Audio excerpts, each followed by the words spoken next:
নমস্কার বন্ধুরা, পারমিতার খানা খাজানাতে আপনাদের সকলকে স্বাগত জানাই। আজ আমি নিরামিষ দিনের জন্য একটা পারফেক্ট রেসিপি নিয়ে হাজির হয়েছি।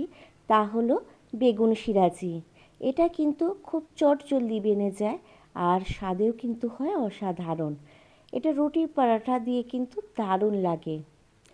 আর সেসব বন্ধুদের বলে রাখি, যেসব বন্ধুরা বেগুনের নাম শুনে মুখ দেখান সেসব বন্ধুদের জন্য অবশ্যই কিন্তু এটা একদিনের জন্য হলেও বাড়িতে বানিয়ে দেখবেন, তাহলে কিন্তু আর বেগুনের নাম শুনে মুখ বেঁকাবেন না। তাহলে আসুন দেরি না করে দেখে নেওয়া যাক আমরা কিভাবে বানাবো বেগুন সিরাজি। আমি প্রথমে এখানে 4টে ছোট সাইজের বেগুনকে মাঝ বরাবর কেটে নিয়েছি। কেটে ধুয়ে আমি পরিষ্কার করে নিয়েছি। এরপরে এতে আমি কিছু মশলা অ্যাড করব। তার জন্য প্রথমে দিয়ে দিচ্ছি আমি লাল লঙ্কার গুঁড়ো। এরপরে এতে আমি দিয়ে দিলাম হলুদ গুঁড়ো।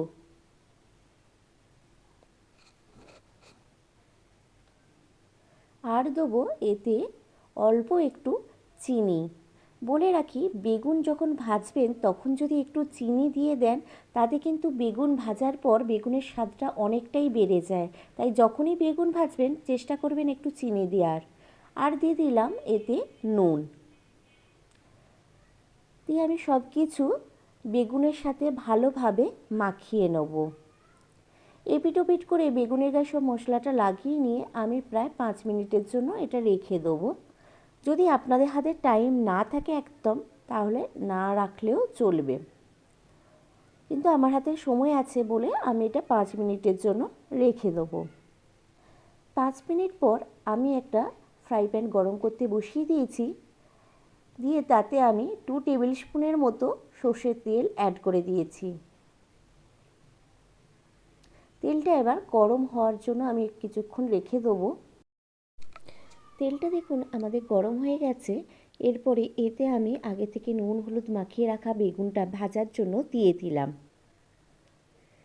বেগুনটা আমি মিডিয়াম ফ্লেমে প্রায় 2 মিনিটের মতো ভেজে নেব।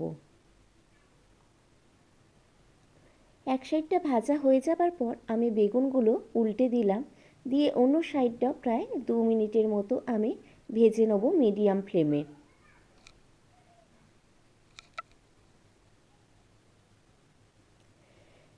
বেগুন একটা উল্টে দেখিয়ে নিলাম। দেখুন আমাদের বেশ কিন্তু বেগুনটা লাল লাল করে ভাজা হয়ে গেছে।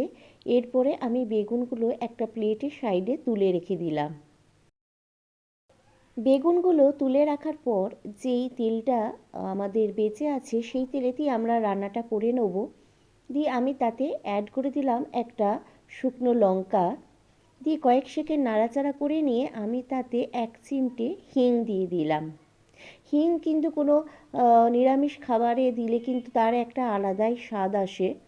তো আমি হিংটা দিয়ে কয়েক সেকেন্ড নাড়াচাড়া করে নিয়ে একটা মিডিয়াম সাইজের টমেটোর আমি কুচিয়ে রেখেছিলাম সেটা দিয়ে দিলাম।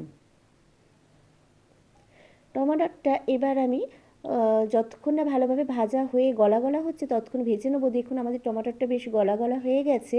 এরপরে এতে আমি অ্যাড করে দিলাম 1 টিস্পুন আদা আর কাঁচা লঙ্কার পেস্ট। আমি আদা আর কাঁচা লঙ্কাকে একসাথে পেস্ট করে রেখেছিলাম, সেটাই 1 টিস্পুন দিয়ে দিলাম। দিয়ে 1 মিনিটের মতো কিংবা যতক্ষণ না কাঁচা গন্ধটা চলে যাচ্ছে ততক্ষণ পর্যন্ত আমরা ভেজে নেব। ভেজে নিয়ে এতে আমি অ্যাড করে দিলাম 1/2 টিস্পুন জিরে পাউডার, 1/2 টিস্পুন লাল লঙ্কার পাউডার আর 1 টিস্পুনের মতো হলুদ গুঁড়ো। আর দিয়ে দেবো 1/2 টিস্পুনের মতো ধনে পাউডার। লঙ্কা পাউডারটা অবশ্যই কিন্তু আপনারা নিজেদের ঝাল অনুসারে দেবেন, বেশি হলে বেশি কিংবা কম হলে কম। দিয়ে আমি সব কিছু ভালোভাবে নেড়ে চেড়ে 1 মিনিটের মতো প্রায় ভেজে নেব মিডিয়াম টু লো ফ্লেমে। এরপরে এতে আমি অ্যাড করে দিলাম 3 টেবিল স্পুনের মতো নারকেল কোড়া। দিয়ে আমি এটাকেও প্রায় 1-2 মিনিটের মতো আমি ভেজে নেব মশলার সাথে। আমাদের নারকেলটা একটু ভাজা ভাজা হয়ে যেতে এরপরে আমি এতে অ্যাড করে দিলাম আগে থেকে বেটে রাখা পোস্তটা। আমি এখানে 3 টেবিল স্পুনের মতো পোস্তকে একটু জল দিয়ে পেস্ট করে রেখেছিলাম, সেটাই এখানে দিয়ে দিলাম। পোস্ত দিয়ে আমি আরও 1-2 মিনিট নাড়াচাড়া করে ভেজে নেব, কিংবা যতক্ষণ পর্যন্ত কড়াই থেকে তেল না ছাড়ছে কিংবা মশলাটা প্যান থেকে গা না ছেড়ে যাচ্ছে ততক্ষণ পর্যন্ত কিন্তু আমরা এটা ভেজে নেব। এরপরে এতে আমি একটু জলও অ্যাড করে দিলাম, যাতে আমাদের সব মশলাগুলো জ্বলে না যায়। এই সময় এতে আমি স্বাদ মতো চিনি আর স্বাদ মতো নুন দিয়ে দিলাম, দিয়ে সব কিছু একসাথে নাড়াচাড়া করে আমরা মশলাটা ভালোভাবে কষিয়ে নেব। দেখুন আমাদের মশলা কিন্তু ভালোভাবে কষানো হয়ে গেছে, প্যানের গা ছেড়ে আসছে। এই সময় এতে আমি কিন্তু 1 কাপের মতো জল অ্যাড করে দিলাম। আপনারা কিন্তু যতটা প্রয়োজন ততটাই জল দেবেন, মানে যদি গ্রেভি বেশি রাখতে চান তাহলে জল বেশি অ্যাড করবেন, আর যদি গা মাখা মাখা রাখতে চান তাহলে কম জল অ্যাড করবেন। আমি কিন্তু এখানে 1 কাপের মতনই জল দিয়েছি। জলটা দিয়ে আমাদের গ্রেভিতে একটা ফুট আসলে আমি তখন আগে থেকে ভেজে রাখা বেগুনগুলো অ্যাড করে দেবো। দেখুন আমাদের বেশ গ্রেভিতে ফুট এসে গেছে। আমি এবার আগে থেকে ভেজে রাখা বেগুনগুলো দিয়ে দিলাম, দিয়ে আমি কিন্তু 2 মিনিটের মতো ফুটিয়ে নেব।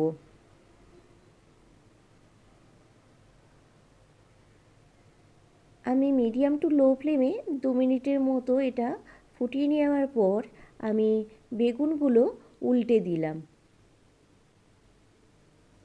বেগুনগুলো উল্টে দিয়েও অপর সাইডটাও কিন্তু আমি গ্রেভিতে প্রায় 2 মিনিটের মতো ফুটিয়ে নেব। এই সময় কিন্তু হালকা হাতে বেগুনগুলো উল্টাবেন, কেননা বেগুন ভাজার পর বেগুন কিন্তু অনেকটাই নরম হয়ে যায়, তাই সেই দিকটা একটু কিন্তু খেয়াল রাখবেন।